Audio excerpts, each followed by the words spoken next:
Olá, meu querido amigo, minha querida amiga da Associação Beneficente Espírita Bezerra de Menezes, do Rio de Janeiro. É uma alegria muito grande estar novamente com vocês. Olá também para todos aqueles que nos assistem de qualquer ponto do Brasil ou quiçá do mundo, vendo este programa pela internet, não é? Bom dia, boa tarde, boa noite para quem está assistindo no horário que for mais conveniente e boa noite para aquele que está nos acompanhando ao vivo durante a transmissão do programa.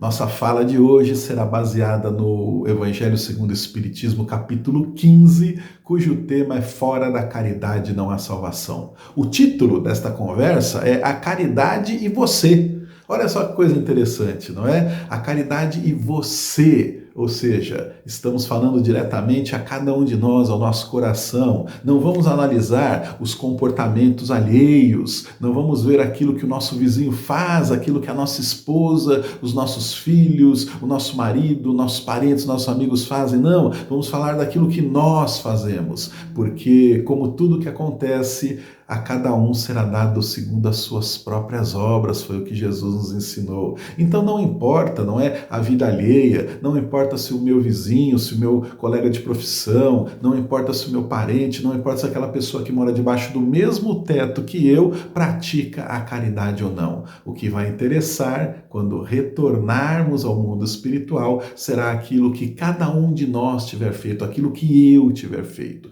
É isso que será colocado na balança, não é? E em termos de caridade, nós sabemos que não existe apenas a caridade material. Aliás, os bons espíritos ensinam que a caridade material é a mais fácil de fazer, porque se a pessoa tem posses financeiras, basta colocar a mão no bolso e fazer algum tipo de contribuição, dar uma esmola. Mas a caridade moral, essa é a mais difícil, essa é a mais meritória, porque vai mexer com componentes íntimos do nosso coração. Falaremos disso com mais detalhes daqui a pouco, não é? Vamos iniciar a nossa conversa então, mencionando que o tema da palestra de hoje, ele foi retirado do Evangelho segundo o Espiritismo, capítulo 15, Fora da Caridade não há salvação. E Allan Kardec começa este capítulo 15 fazendo uma menção ao Evangelho de Mateus no capítulo 25.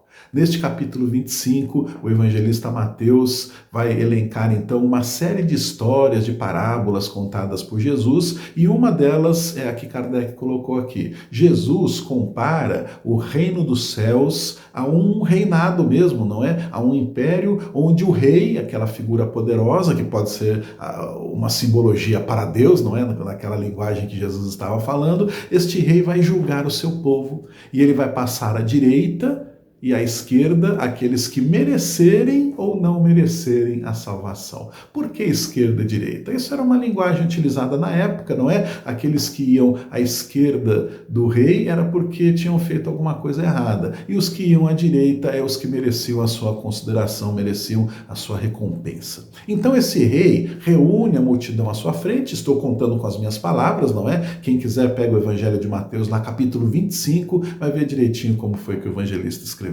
O rei então reúne a multidão à sua frente e diz: todos que passarão à minha direita serão aqueles que, quando eu tive fome, me deram de comer, quando eu tive sede, me deram de beber, quando eu estava doente, me assistiram, quando eu estava preso, me visitaram, quando eu estava nu, me vestiram.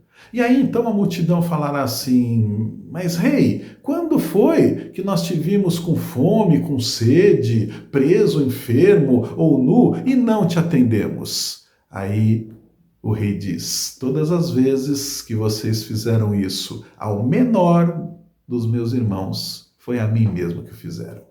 Olha só que lição bonita, não é? Quando nós deixamos de atender alguém nas suas necessidades, estamos fazendo isso por escolha própria e estamos deixando então de atender um irmão nosso criado por Deus com direito à felicidade, com direito à conquista da evolução, assim como nós. Cada um de nós vive um momento particular na Terra. Quando nós reencarnamos, estamos aqui como se estivéssemos matriculados numa grande escola. Uma escola tem várias séries, vários anos, primeira, segunda, terceira, ensino fundamental, ensino infantil, ensino médio, não é? Cada um de nós está numa série diferente e cada série diferente tem as suas particularidades de ensino, tem as suas lições, tem as suas provas, tem aqueles testes para verificar-se o aprendizado do aluno. E nós, então, nascemos com uma determinada necessidade de aprendizado.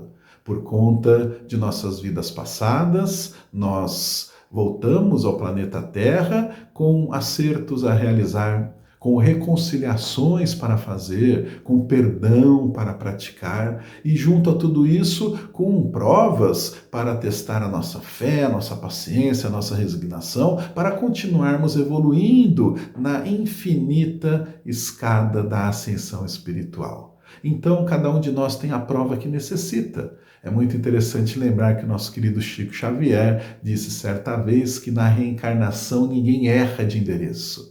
Nós nascemos exatamente na casa, com a família que merecemos nascer, que necessitamos nascer.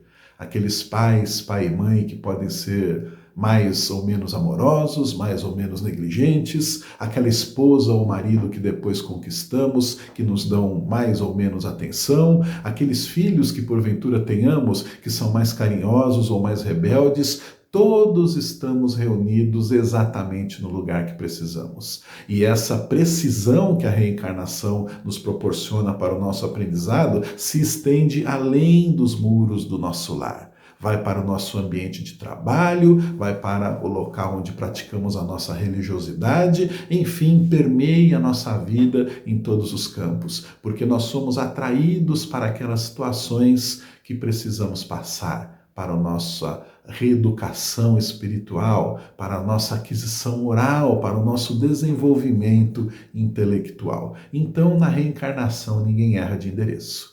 E na reencarnação, dentro de casa, no ambiente profissional, na rua, no centro espírita, nós temos inúmeras chances de praticarmos a caridade. Quando Jesus coloca nesta maneira de atender a necessidade do próximo, dar um prato de comida a quem tem fome, saciar a sede daquele que está sedento, agasalhar o que está nu, visitar enfermos, visitar prisioneiros, ele coloca então a face material da caridade, que, como eu disse no começo, é a mais fácil de realizar, porque se nós temos condições financeiras, podemos, não é, proporcionar tudo isso para quem passa esses tipos de necessidades materiais. E se nós não temos, nós podemos também nos engajar em trabalhos voluntários. As casas espíritas têm sempre, não é? É o sopão, é a campanha do quilo, é a assistência aos irmãos em situação de rua. Todo centro espírita sério dedica uma parte das suas atividades para o atendimento aos mais necessitados. Então, mesmo que a pessoa não tenha recursos financeiros suficientes para ela mesma bancar a caridade material, ela pode fornecer um pouco do seu tempo e se engajar nesses trabalhos voluntariamente de assistência. Isso tudo é muito bom, isso tudo é muito válido e vai pesar sim na nossa balança espiritual quando retornarmos à verdadeira pátria. Porém, além disso, vai a caridade moral, aquela que vai exigir então da nossa compreensão, da nossa tolerância, da nossa boa convivência, principalmente com aqueles que pensam diferente de nós. O mundo, por conta desta transição que estamos atravessando, não é? A transição do mundo de provas e expiações para o mundo de regeneração, está vivendo dias peculiares. Alguns dias difíceis, já presenciamos, e outros ainda virão pela frente. Isso não deve ser motivo de amedrontamento, não é? São situações que nós passamos. Jesus disse, está lá no finalzinho do Evangelho de Mateus, haverá guerras, rumores de guerras, haverá fome, o bem esfriará no coração das pessoas, mas isso ainda não será o fim, Jesus falou. Ou seja, nós estamos atravessando fases da transformação moral do planeta, e isso nos significa que ela já está aí batendo a nossa porta, que amanhã acordaremos no mundo de regeneração, e amanhã falado figuradamente aqui, não é? Essa transição dura muitos anos, ela já vem sendo praticada há bastante tempo. O Evangelho segundo o Espiritismo tem mais ou menos 160 anos, não é? Desde a data da sua primeira publicação, e já quando ele foi publicado, lá na sua primeira edição, os benfeitores falaram para Allan Kardec: estamos atravessando o período de regeneração. Quer dizer, há 160 anos esse movimento já existia e ele vem sendo desenvolvido ao longo do tempo, ao longo dos séculos. Então, quem conseguirá dizer quanto tempo mais durará essa transição? Ninguém, a não ser Deus, porque o próprio Mestre, Jesus de Nazaré, nos disse: desta data eu não sei, nem os anjos sabem, somente meu Pai que está nos céus. Então, nós devemos, com a consciência tranquila, com o coração em paz, entregar as nossas preocupações nas mãos de Deus e viver a vida, não é? Viver a vida da melhor forma possível, se preocupando sim com o autoaprimoramento que passa necessariamente pelo serviço ao próximo. Eu estou gravando esta minha participação agora na época da Páscoa, e na Semana Santa a Igreja Católica então lembra da cerimônia do lava-pés, não é? Que foi uma das maiores demonstrações de humildade protagonizadas por Cristo. Na quinta-feira santa, antes de reunir os seus apóstolos para aquela comemoração da Páscoa, a Páscoa dos judeus, não a nossa Páscoa de hoje, não é? Jesus então lava os pés dos apóstolos, se colocando na posição do servo mais humilde de uma casa. E ele então faz isso num gesto simbólico que nós devemos servir aos outros. Jesus disse: aquele que quiser ser o maior no reino de Deus, seja o que mais serve. E quando ele falou isso? Quando os seus seguidores estavam discutindo quem seria mais importante, de quem Jesus gostava mais, quem se sentaria à sua direita, como na história daquele rei, não é? Quando Jesus fosse governar então o reino celeste. E aí eles perguntam: Jesus, quem de nós é o mais importante? Quem o Senhor ama mais? E aí Jesus vem com essa resposta: aquele que quiser ser o maior no reino dos céus, seja o que mais serve. E nós precisamos entender de uma vez por todas isso. Jesus disse: não vim para ser servido, mas para servir. E por que nós, então, nos colocamos numa posição de arrogância, de orgulho e queremos ser servidos por todos? Queremos que as nossas vontades sejam atendidas, queremos ser os primeiros da fila, queremos ser as pessoas de destaque, os mais importantes. Não! Humildade, não é? Humildade é a palavra-chave para praticarmos os ensinamentos de Jesus. Aquele que encontra alegria no servir ao próximo está trilhando o caminho seguro que leva à verdadeira felicidade. Aquela felicidade que vem da consciência tranquila, do coração em paz, de quem não faz mal aos outros, mas procura praticar a regra áurea do cristianismo: fazer aos outros aquilo que gostaria que os outros lhe fizessem. Então, o Evangelho segundo o Espiritismo, não é? Continua falando sobre a caridade e vai dizer sobre as dificuldades da caridade moral, que a caridade material é aquela mais fácil. E aí, então, Kardec vai elencar outra passagem do Evangelho de Mateus, dessa vez no capítulo 22, quando os fariseus chegam a Jesus querendo testá-lo e perguntam: qual que é o maior mandamento? Eles eram muito apegados à lei judaica, à letra da lei judaica, não é? Por isso que Jesus chamava os fariseus de hipócritas, porque eles sabiam a lei de cor, pregavam nas ruas e nas sinagogas para o povo seguir aquela lei, mas eles mesmos não faziam. E quantos de nós agimos assim hoje? Frequentamos o centro espírita, gostamos de ouvir as palestras, apreciamos receber o passe, achamos admiráveis as mensagens que vêm nos livros ou nas cartas psicografadas, mas na vida prática acabamos não colocando nada daquilo em andamento. Parece que nós ouvimos e é sempre para os outros, não é para a gente, não é? Temos que assumir que as mensagens que ouvimos, que as palestras que assistimos, que tudo aquilo que faz bem para todo mundo faz bem para a gente também. Temos que assumir que tudo aquilo é para nós, é para cada um de nós. Então, Jesus, questionado sobre qual era o maior dos mandamentos, ele fala: vocês sabem, está na lei mosaica, amar a Deus sobre todas as coisas e amar ao próximo como a si mesmo. E aí nisso se reúne toda a lei e todos os profetas. Amar a Deus sobre todas as coisas e amar ao próximo como a si mesmo.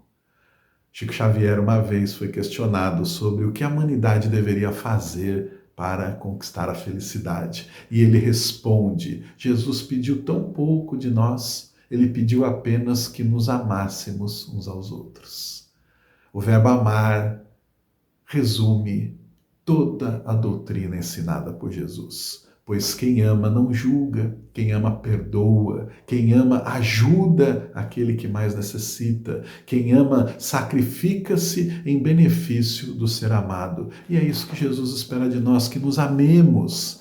E esse amor não precisa ser demonstrado através das situações clássicas, dizendo eu te amo. É bom a gente falar eu te amo, não é? Mas não é isso que Jesus espera de nós. O amor que Ele quer que nós pratiquemos no dia a dia é aquele que fica entranhado em tudo que nós fazemos. Nós podemos praticar este amor ensinado por Jesus dentro da nossa casa, no ambiente de trabalho, na rua, quando estamos andando no ônibus, no metrô, no mercado, fazendo as nossas compras. Como? Tratando os outros de maneira gentil.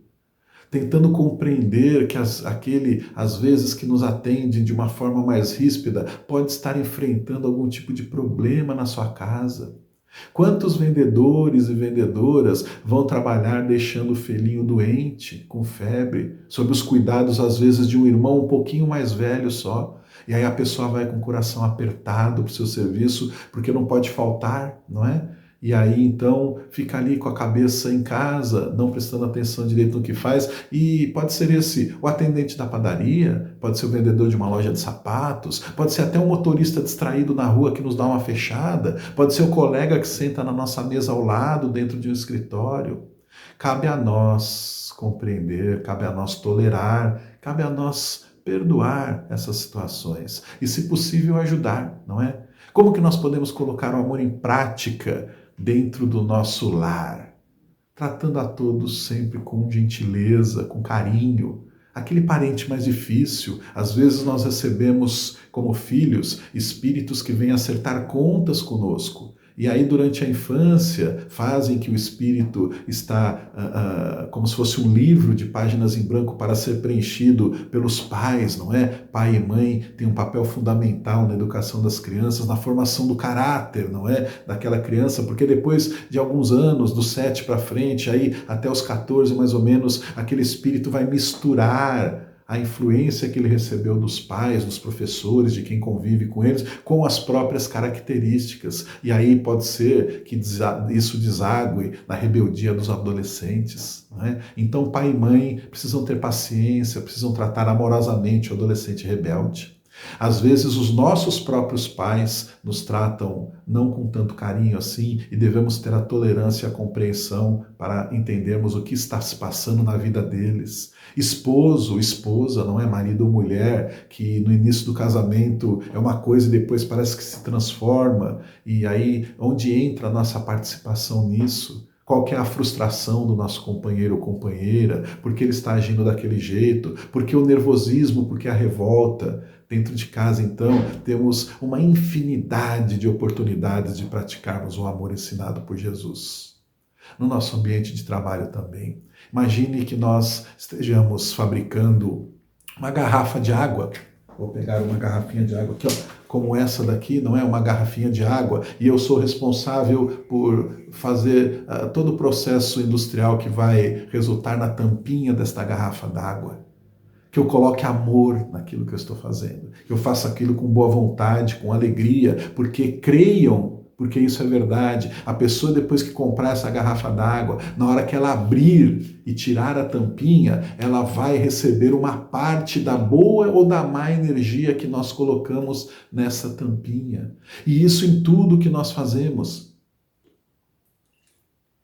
Quem trabalha num escritório preenchendo planilhas no computador, que faça isso com amor. Quem trabalha atendendo ao público, que faça isso com amor. Quem trabalha como médico, por exemplo, que atenda aos seus pacientes com atenção, prestando atenção no que eles dizem e querendo realmente a cura daquela pessoa, e não apenas acumulando consultas ao longo de um dia para depois somar um determinado valor que ele ganhou naquele dia. Pessoa que trabalha como advogado, que ouça o seu cliente com verdadeira atenção, com a verdadeira vontade de ajudar aquela pessoa. Que quem trabalha em casa, fazendo comida, varrendo o chão, lavando roupa, que faça isso com amor, para impregnar tudo aquilo que ele toca com a boa energia do amor de Jesus. É isso, Chico, não é?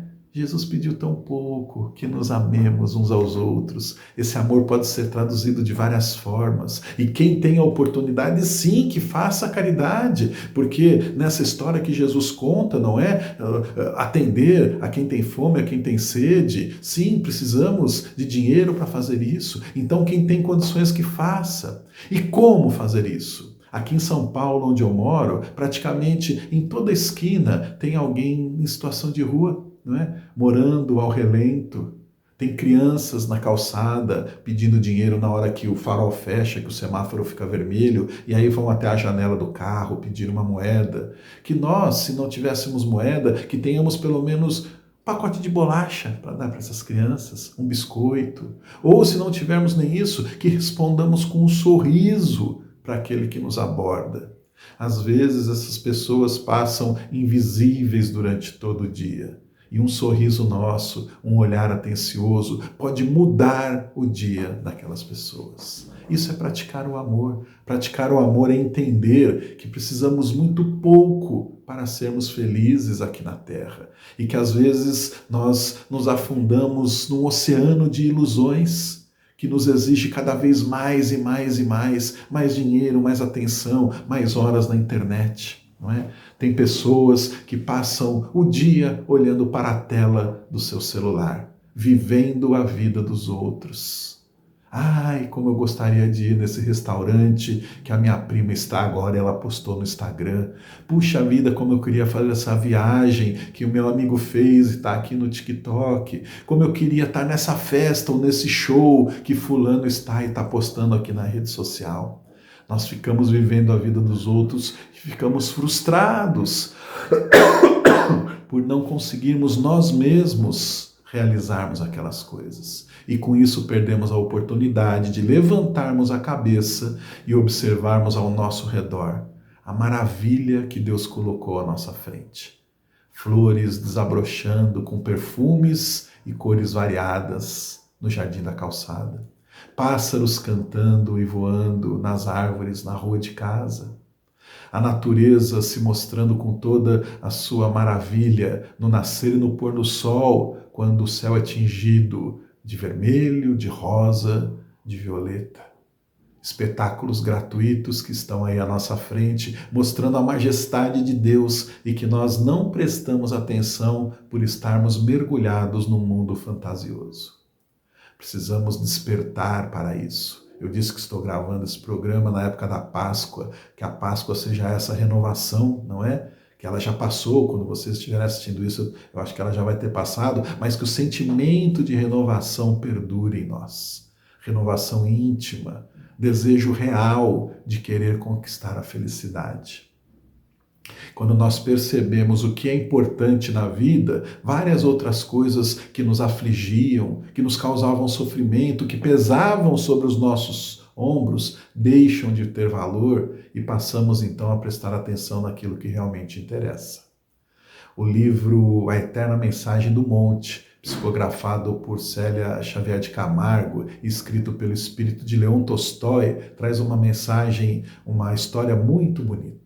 Leon Tolstói foi aquele escritor russo, não é? Que viveu ali no final dos anos 1800, começo de 1900, e muito conhecido por romances como Guerra e Paz, Ana Karenina, etc., não é? Era um cristão muito fervoroso, escrevia histórias de moral cristã quando ainda estava encarnado, e depois de desencarnado continuou escrevendo essas histórias. E na Eterna Mensagem do Monte, ele vai contar histórias reais de pessoas que estavam envolvidas com o famoso Sermão da Montanha de Jesus. E aí Tolstói vai nos dizer de dois jovens irmãos judeus que ficaram órfãos muito cedo, então eles viviam sozinhos. Um cuidava do outro. Jovens, atléticos, não é? Bonitos, a beleza que a juventude traz. De repente, um deles começa a sentir dificuldades para caminhar, começa a sentir algumas dores e fica paralítico. Não se sabe por quê, naquela época a medicina não era tão avançada e aquela criatura então fica paralisada. Passa a depender do irmão para tudo. O irmão tem que carregá-lo no colo, colocando-o para tomar sol, tem que tirar do sol depois e levar para dentro, tem que lhe oferecer comida, tem que lhe banhar. E o irmão faz isso com boa vontade. Um dia, ouve-se um burburinho dizendo, as pessoas dizendo, aquele rabi de Nazaré, da Galileia, vai fazer um sermão num monte aqui perto. E os dois irmãos nunca haviam ouvido falar de Jesus, mas se interessam, não é? Mas quem vem aí? É um rabi, é um sábio, é um mestre que cura os paralíticos, devolve a visão aos cegos, limpa a pele dos leprosos e fala de amor, fala de Deus, fala de perdão, fala de caridade. Ele vai fazer um sermão, vai ser tal dia e tal hora. O irmão que estava paralisado pede, não é, ao seu companheiro, me leve ali. E aí o outro irmão fala, imagina, mas é longe, eu vou ter que te carregar. Ah, mas eu quero ver esse tal de Jesus de Nazaré. Então, levantam cedo, o irmão pega o outro no colo e vai com ele até a montanha onde Jesus ia fazer a sua fala. Chegando lá, uma grande multidão já estava aguardando. Eles se sentam na grama, ficam naquela expectativa e aguardam então a chegada de Jesus. Nesse meio tempo, senta-se ao lado dele um outro paralítico, só que com mais um detalhe, também cego. A pessoa paralítica e cega senta-se do seu lado e começam a conversar. E qual a sua expectativa? Ah, eu quero ser curado por esse Jesus. E ficam ali conversando, alimentando esperanças e de repente aquele acontecimento. Jesus se aproxima rodeado por seus seguidores. Os 12 apóstolos mais perto, formando uma corrente em volta dele, os outros discípulos mais afastados, e Jesus vem caminhando. Não muito alto, mas também não baixo. O sol fazendo brilhar os seus cabelos. Aquele olhar que as pessoas não conseguiam encarar, transmitindo energia, amor, compreensão. Aquela figura altiva, majestosa, caminhando em meio à multidão. Se posiciona num determinado lugar um pouco elevado para poder ser visto e ouvido por todos.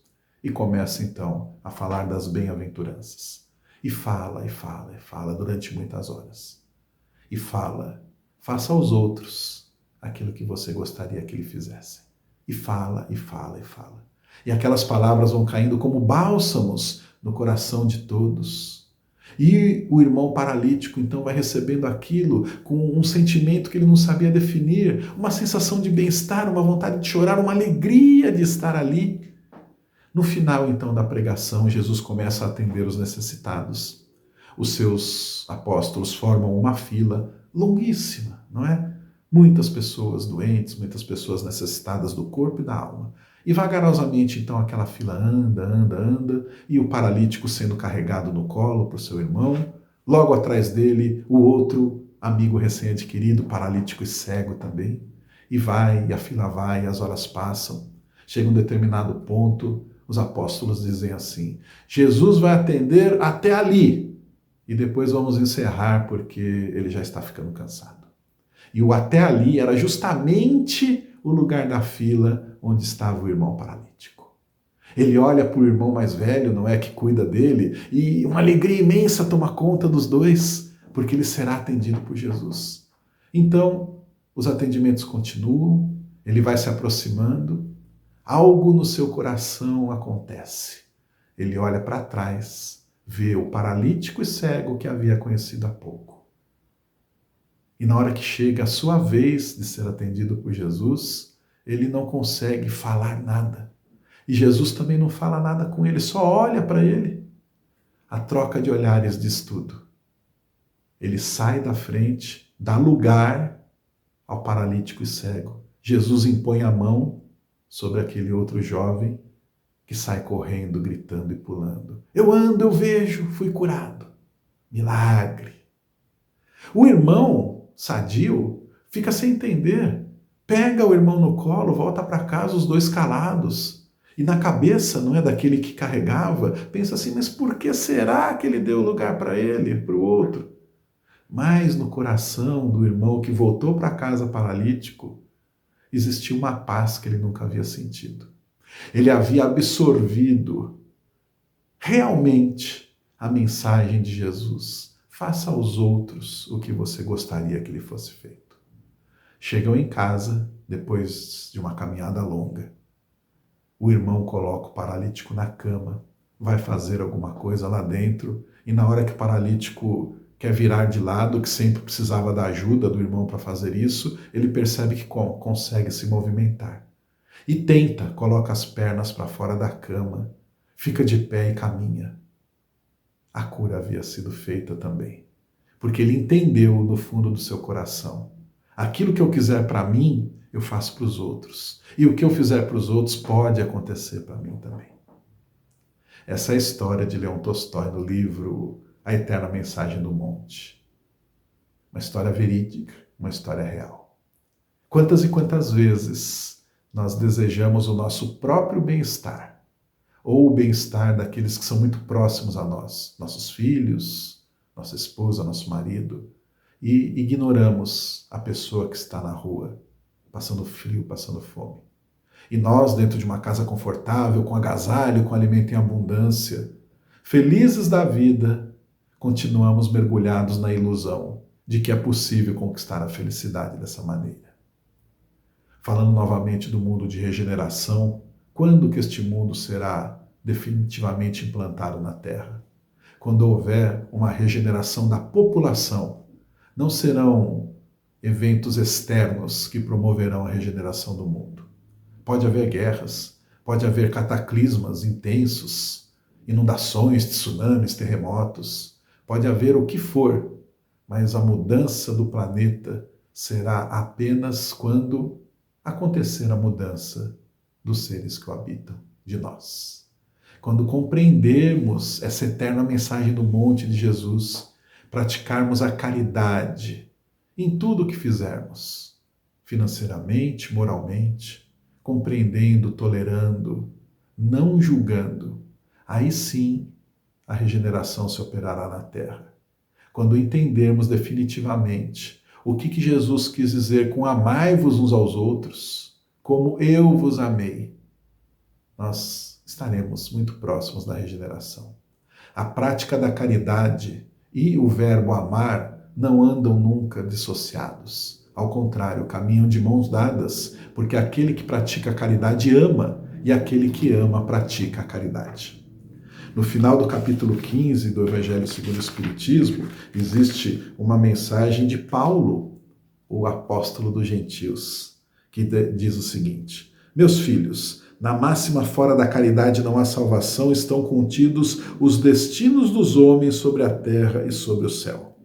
Nada exprime melhor o pensamento de Jesus, nada melhor resume os deveres do homem do que esta máxima de ordem divina: fora da caridade não há salvação. Ela é o reflexo mais puro do cristianismo.